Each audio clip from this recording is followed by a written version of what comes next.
Hey folks, you should know by now that we have a very important meeting coming up on Wednesday, March the 9th at 6 o'clock p.m. right here in the sanctuary. It's called a church conference. This is important because this is the night that all members present get to vote on Park Avenue's request to conditionally disaffiliate from the United Methodist Church. Now, you already know that we have had a protocol study team that has been meeting for the last 2 years to follow developments within our denomination. And they've been meeting almost every 2 weeks and have been praying and seeking God's will for what we should do. And we've also had a number of meetings where you have heard us present about the struggle and the coming split that we all know is going to happen involving our denomination. Well, the protocol study team unanimously voted to recommend conditional disaffiliation as the path forward for Park Avenue. And we did that and presented that recommendation to the Administrative Council some time ago. The Administrative Council, listening to the discussion and after a time of prayer, decided to unanimously support the conditional disaffiliation recommendation, and a resolution was passed to that effect.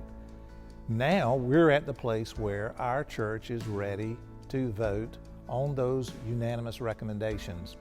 We all know that the church is going to split. We know that the real reason has to do with the theological divide that we have watched develop over the last 50 years.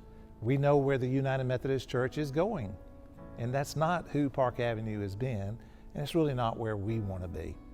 So it's important that you be here on March the 9th at 6 o'clock to share your vote. Now, one of the questions we've heard or comments we've heard, someone says, well, why don't we just wait till later on? And let's just see what happens in the United Methodist Church. Well, it sounds like a good idea, but the more you look at it, I'm not so sure that's a viable option. Let me give you a number of reasons. Here's the first one.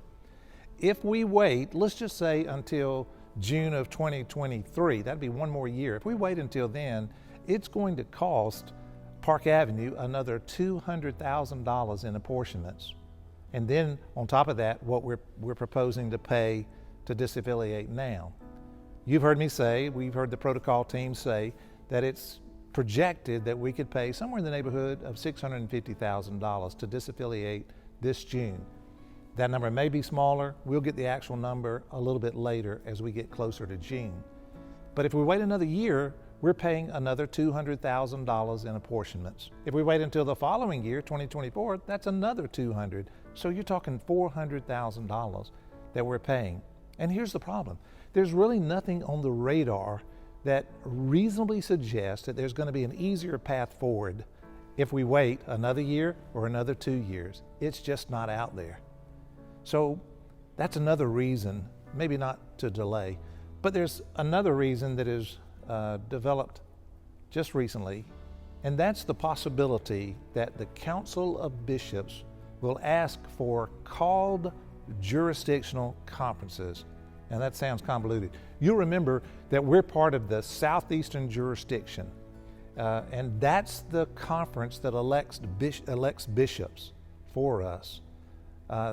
They are calling for a special called SEJ conference this summer for the purpose of electing bishops and also considering reassigning bishops.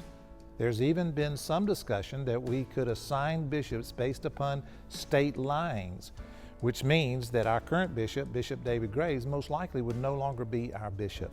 We don't know that that's a real possibility, but it certainly is within the realm of possibility. And if it happens, it could happen this year, September the 1st, which would mean we might end up with the North Georgia bishop, Bishop Sue Halbert Johnson. And that would certainly change things in South Georgia. So there are a number of reasons that it's not to our advantage to delay this process of disaffiliation. It's really important that you be here and that you understand. Listen, if you have questions, contact me or anybody on the protocol study team. You can also go to our website. There's plenty of information there with videos on the discussions of the theological divide and other things that we've shared over the last 2 years.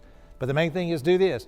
If you are a member, make sure your membership is good and show up here on March the 9th at 6 o'clock right here in the sanctuary for this very important vote. Hope to see you there.